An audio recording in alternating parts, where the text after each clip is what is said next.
Now at 6, this is Fox 61, Connecticut's news station. Good evening and thanks for joining us for the Fox 61 News at 6. I'm Brent Harden. And I'm Bridget Bureau. Glad you're here. A big day in Connecticut as the start of the 2025 legislative session officially gets underway. It started with Governor Lamont's State of the State address. The day was also filled with swearing-in ceremonies as the General Assembly came together. Fox 61's Emma Wolfhorst is at the Capitol tonight with all the highlights. The governor painted a fairly optimistic picture of the state during his address Wednesday afternoon, but he also laid out some challenges in key areas like housing, energy costs, and education. While in past years, leaders on both sides of the aisle have seemed satisfied with the governor's speech, this year, Republican leadership said they felt there was a lot left to be desired. The 2025 legislative session is officially underway. This is a time of great hope. It's a time of some sadness, and it's a time of some uncertainty. Governor Ned Lamont kicked off this session with his annual State of the State address. Let's focus on what we can do here in Connecticut to build on the progress that we have made over the last 6 years. Some of those highlights: increased minimum wage, paid family and medical leave, and the biggest middle-class tax cut in Connecticut history. But Lamont recognized challenges, too. Biggest among those, affordability, energy costs, education, and housing. State government should be more than a safety net. We protect the vulnerable while also providing ladders to success. Republican leadership, though, wanted the governor to be more realistic. It was nice enough. It had a lot of nice platitudes, and the governor's a nice guy, and everyone really likes him, including myself, but there was really no substance to the speech. I felt as if the governor is on the 50-yard line, and he decided to punt. These issues are real, and I didn't feel as if the governor really understands and feels the impact that people are having throughout the state of Connecticut. This is a budget year, and while the governor won't give his full budget address until February, lawmakers are already thinking about what to fund. Committees are going to get to work tomorrow. They're going to roll up their sleeves, and there's going to be a whole lot of things that we're going to be talking about. The governor's a great partner in a lot of these things, and we do work together really well in a bipartisan way. And many legislators, even the governor, say the start of this session is a wait-and-see game, with a new federal administration taking office in Washington, D.C.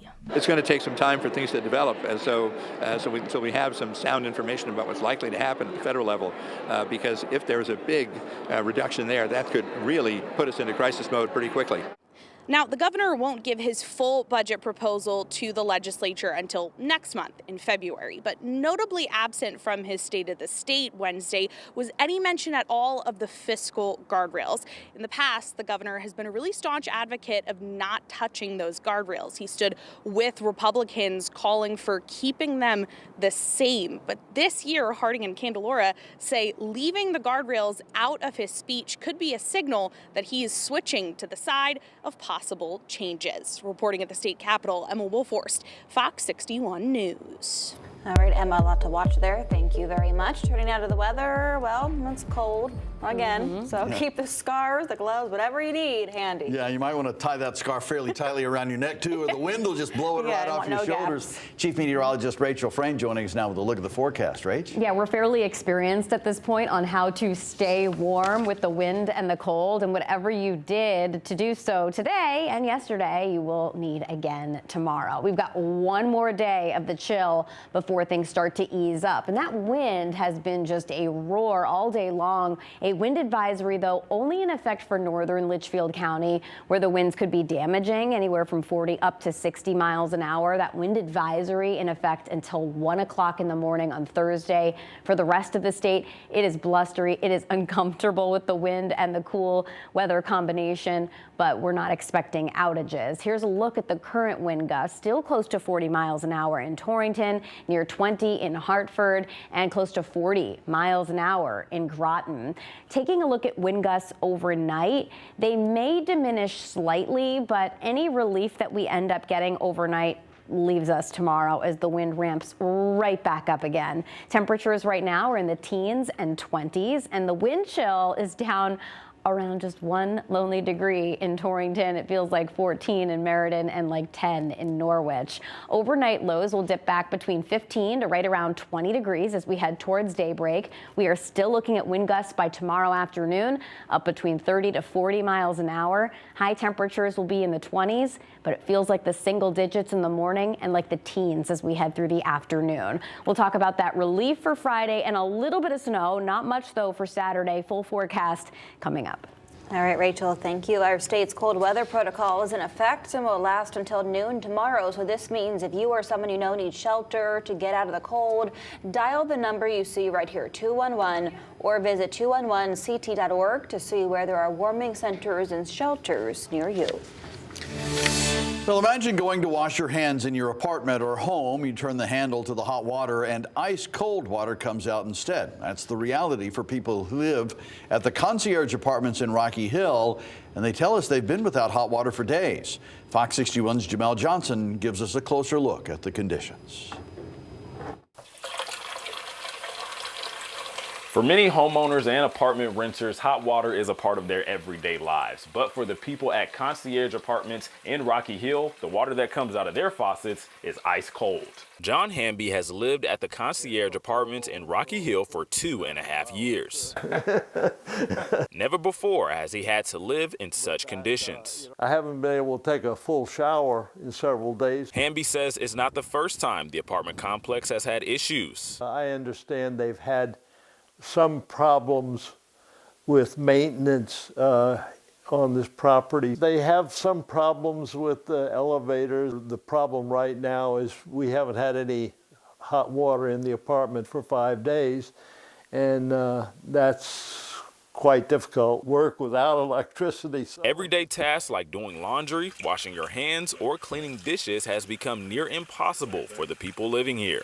I've got dishes in the other room that are half washed, but I can't wash them. They've been sitting there for a number of days. Hamby has spoken with management several times, but to no avail. I've told them, I've tried to be helpful to them and told them that quit putting Band-Aids on the problem and telling us, oh, the water's back on, and then 7 days from now it's off again. Being sorry is fine, but do something. Hamby has also spoken with neighbors in the building. Each one is scrambling to find alternatives. Last night we came out of the office and we were there with another lady.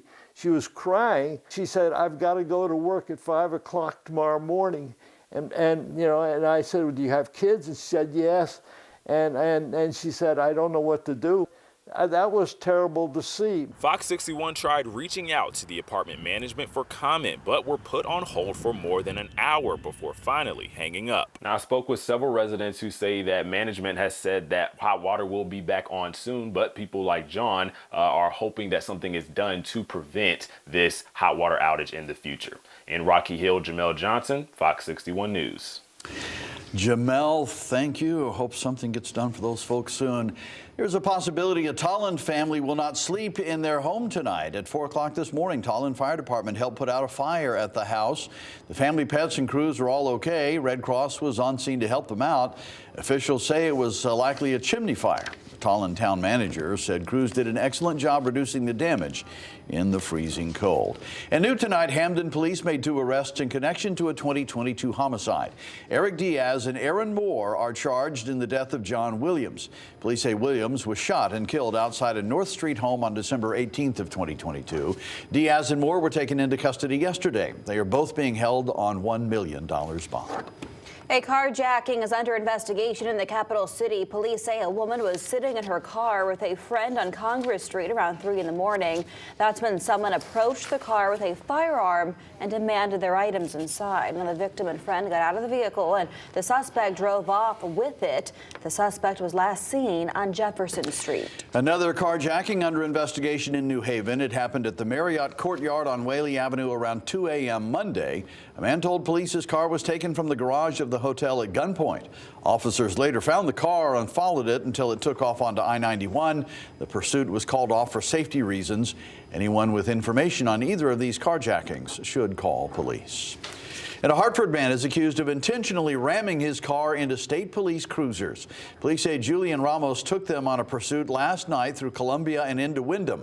Ramos is a convicted felon and has left numerous traffic stops in the previous weeks. When troopers tried to box him in at a gas station, Ramos allegedly hit two cruisers to drive away. Police were able to take Ramos into custody a short time later on Route 6, and he's being held on a $500,000 bond. The West Haven campus of the University of New Haven is expanding after the completion of a major acquisition. University of New Haven officials confirmed the deal with Fox 61 earlier this afternoon. The institution spent more than $18 million to purchase the site of the old railroad salvage and surrounding 12 acres of land over on Campbell Avenue. University officials told us 130,000 square foot property will undergo extensive renovations before it's eventually transformed into a new research and development center. School officials say it will be a cutting-edge facility focused on strengthening Connecticut's advanced manufacturing sector.